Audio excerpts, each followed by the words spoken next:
Hello, and welcome to yet another Noku-kun video.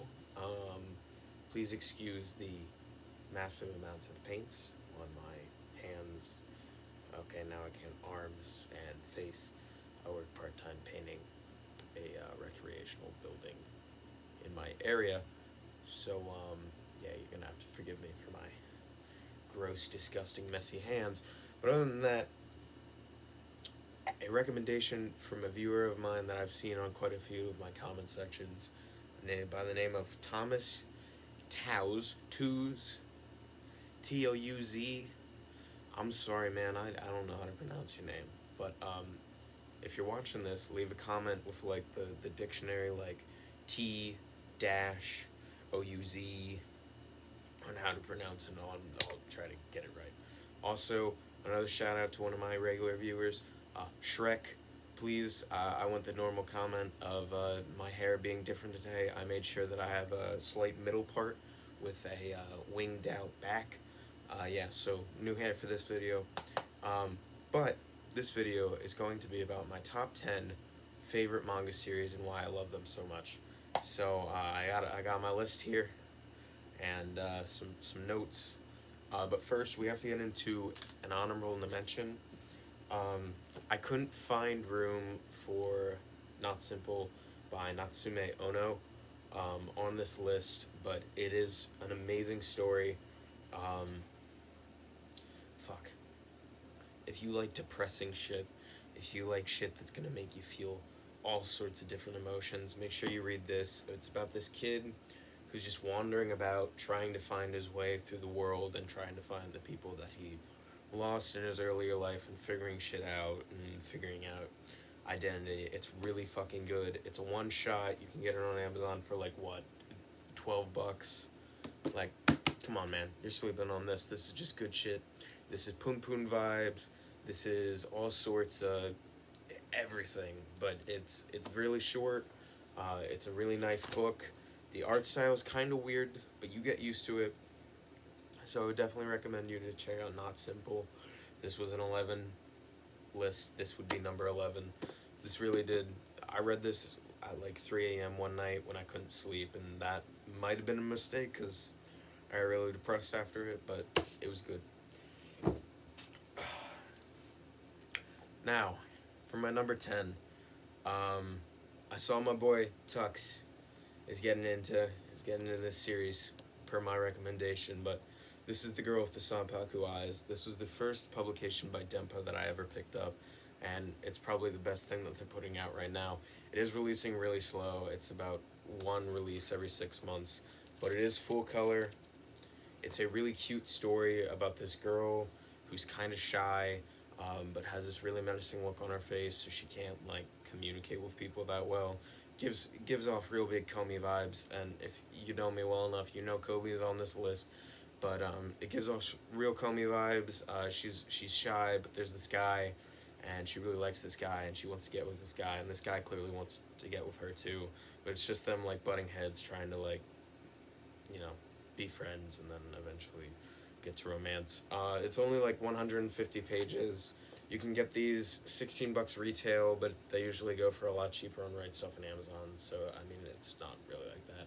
I definitely think it's worth it. It's full color. There's these really cool page flaps that fold out. It's Dempa, just, yeah, it's good shit, and it deserves to be my number 10. There's 2 volumes out right now. So yeah, that's The Girl with the Sanpaku Eyes. My number 9, okay? I don't know if this is cheating, but there's 2 Asano works on here, but, you know, he's really good at writing. This is Goodnight Poon Poon. Everybody knows about Goodnight Poon Poon. It's about this kid just trying to exist, trying to have a happy, peaceful existence, and for the most part, failing miserably, and it's really fucking sad. The ending, like, still haunts me to this day. Just everything that happens in this manga hits deep. It's definitely something that took me like 7 months to read because I just couldn't read it all in one chunk. It was just very heavy, very hard-hitting topics. but Asano has this way of illustrating and writing things, even like sex. He writes sex so gruesome and so raw that it's not even attractive. It's just like, ooh, and it hits you like right in the heart, and you feel like shit after reading it, because you feel dirty reading this, and it's weird, and it makes you feel all sorts of things. And I know I'm an angsty teenager, and this is all coming from my angsty brain that listens to Nirvana, but for real though, this is an amazing book. This entire series, not to mention the spines, are amazing. Just please check this out. Everybody knows about Goodnight Poon Poon. If you're in the manga sphere, you've heard of this. Stop sleeping on it. For real. You gotta go check it out. Yeah, this is a safe for work. Oh no, wait, this is the wrong one. Sorry about that. I grabbed my solo exchange diary and not my lesbian experience with loneliness. Sorry, I gotta cover some stuff. This is a book called My Lesbian Experience with Loneliness. It's a okay. That one's safe for work. Really cool art style. Really like simplistic, but they utilize pink along with normal black and white, so it ends up looking really cool. But definitely just like, if you've ever like felt like shit and didn't know what you wanted to do with life in general and didn't know where you were gonna go, or had troubles with sexual identity. I haven't, but still, it was very hard hitting. It just all around really good one shot for somebody who's looking for somebody that the main character of this epitomizes every teen / young adult going through like something in their life. Like you can relate with this, even if it's not about sexual identity, even if it's not anything like that. But it's a good all-around story for anybody who's looking for just something to read that's really good and really deep and really inspirational. So that's My Lesbian Experience with Loneliness. There is 2 sequels, which is what I grabbed originally, called My Solo Exchange Diary. Those are also really good, but I would definitely recommend, if you're going to read anything, definitely read this. I gotta thank my boy Jake the Pog for this. I kind of bought it just to like have it. I didn't really know if I was gonna like it for sure, but now that I've read it, it's just so fucking good. I just ordered my volume 6 today. I'm so happy to have this in my collection, and I love reading it. Every time I get a volume in the mail, it's great. And that, of course, is Fly Me to the Moon, also known as Tonikawa. This is just a fucking adorable, great romance story between 2 young kids who meet by circumstance and immediately get married, which in the real life is an awful plan, but in manga it's great and it's adorable. They live together and they do all sorts of coupley things together, and it's really cute because both of them are a little shy, but the girl's like, a little, she teases him a little, and it's all good fun. It's good, it's comedic, it's happy, it's just great fun. It's good fun. I'm a romance guy. I'm happy to admit it. I love reading romance stories, and for anybody who thinks they're a romance guy or thinks they're a romance girl but doesn't know for sure, I guarantee you're gonna like this. Okay, so just pick this up. It's a fairly thick volume, like, I'm not gonna lie.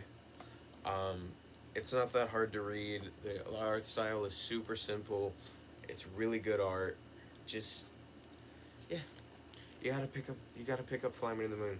Thank you so much, Jake. Among the many things that you've given me to read, along with Negima, Fly Me to the Moon, some of the guy that made Blood on the Tracks, Shuzo Oshimi. I read a couple of his works because of Jake. Jake just has amazing taste. I'm gonna start reading Don Machi soon, I promise. Don't hold me to that. I love the anime, but I really want to get to the light novel or the manga. But yeah, just thank you, Jake. There's a phone ringing in the background. I don't know if iPad is going to pick that up. I also just realized I have my air conditioning running, so that's probably going to distort my volume even more. On top of the fact that I'm using an iPad mic that multiple people have complained to me is too low. Yeah, so have fun with that. I'm like halfway done recording this, so I'm not changing it. This is 6. My number 6 is my second Asano work on here. Everybody hates this one. I don't know why. I love Downfall. I think it's great. I think it's raw. I think it's very brave of a Japanese man to write a story about this, even though, you know, Japanese culture kind of fetishizes, you know, soap lands and prostitution and strippers and all sorts of that. This is, again, if you're under the age of, like, you know, 15, 16, don't read this. This is really, really, really explicit. Yeah, same thing with, like, Poon Poon. Just, like, don't touch this. You're not gonna understand it either.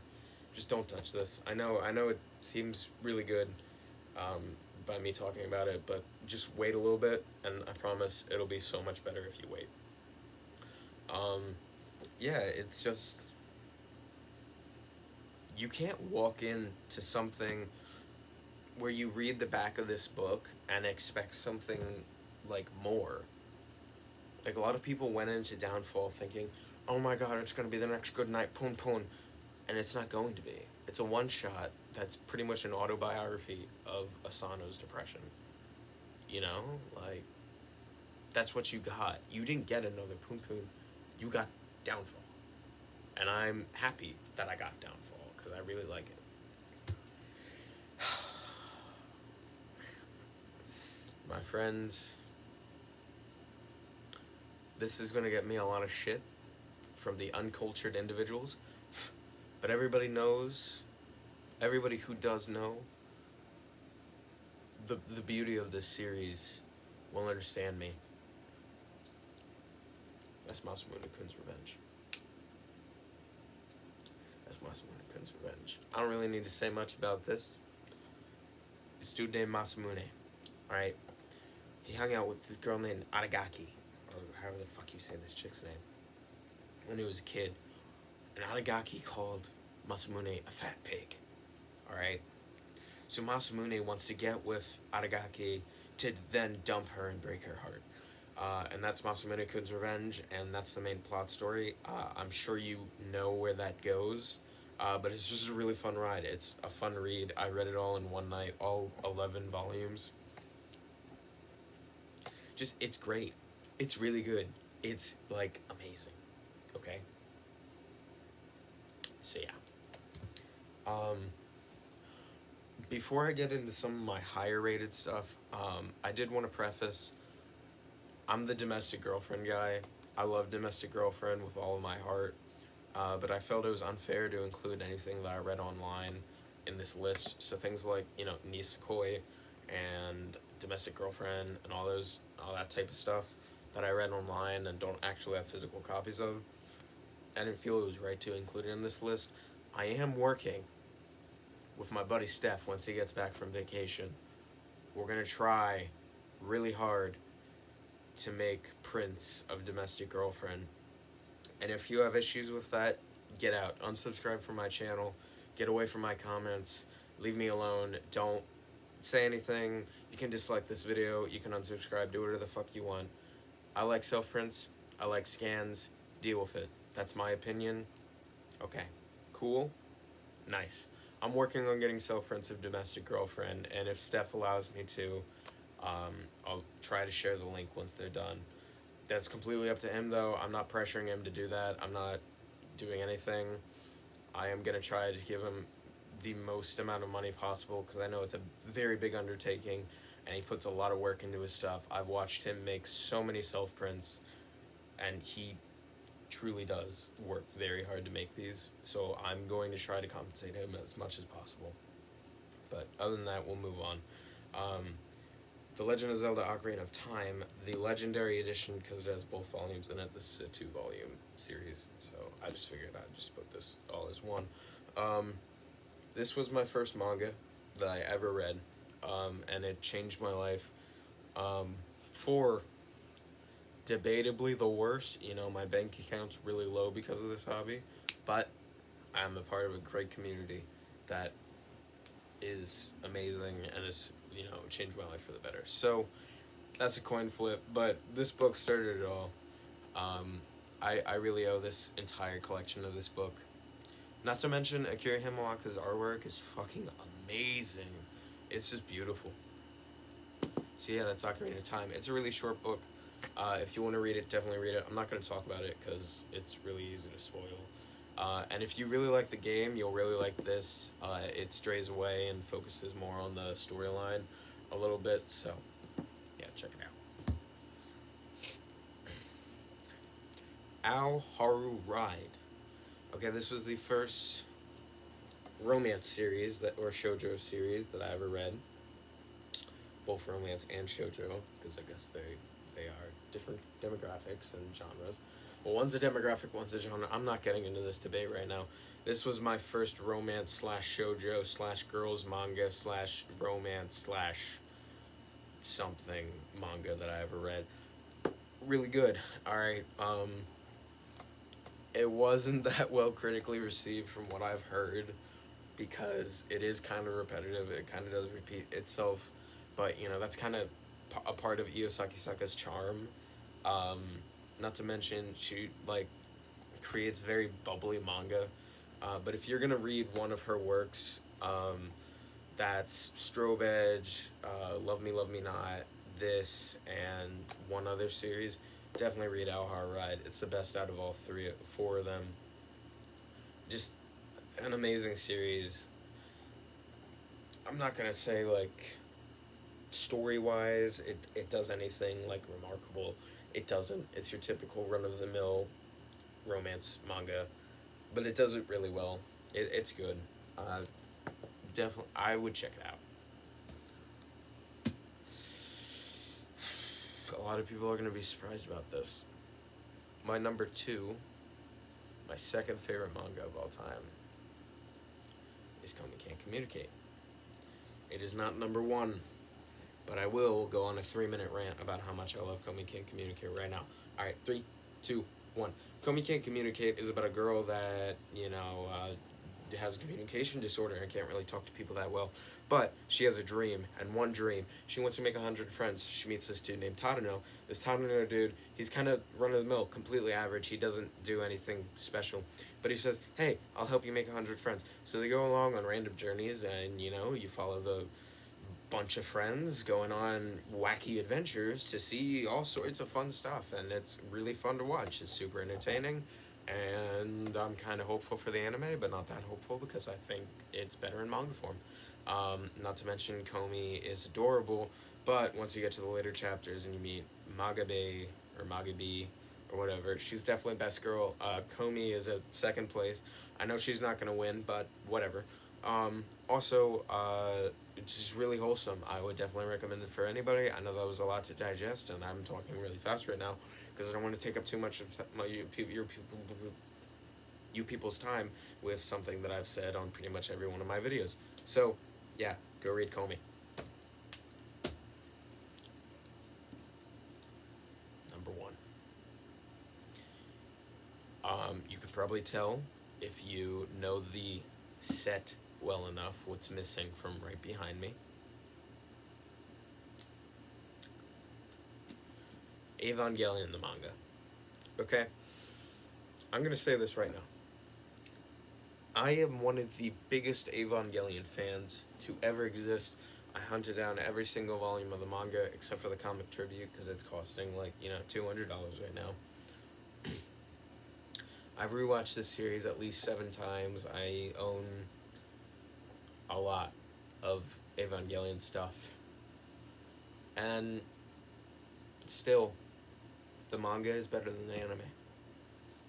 The manga does so much more to drive home these characters than the manga or than the anime ever did. Not to mention the art style is beautiful, and I got the 3-in-1s but they're really not that hard to read. They're not that chunky. I also love that the paper is like stunningly white. It's just so nice. And if you haven't read this and you're an Evangelion fan, you need to, because it's amazing. Okay, so this is my number one pick. This is my favorite manga of all time. And with that, I have concluded my entire top 10 manga ever. Okay, I know this was a kind of long video in comparison to all my other ones, but I'm glad that you stuck around to the end. We are at an insane amount of subscribers. I think we're at 425. Sorry I got cut off there, but here's just the outro. Subscriber count right now is amazing. Thank you guys for all sticking with me, even though there's been a quite big drought in uploads. Thank you to Thomas Touz again for commenting this video suggestion. And stay tuned for the whole 2 weeks from now, I believe. It's going to be a pretty good one. Yeah, so thank you everybody for watching, and I'll see you later.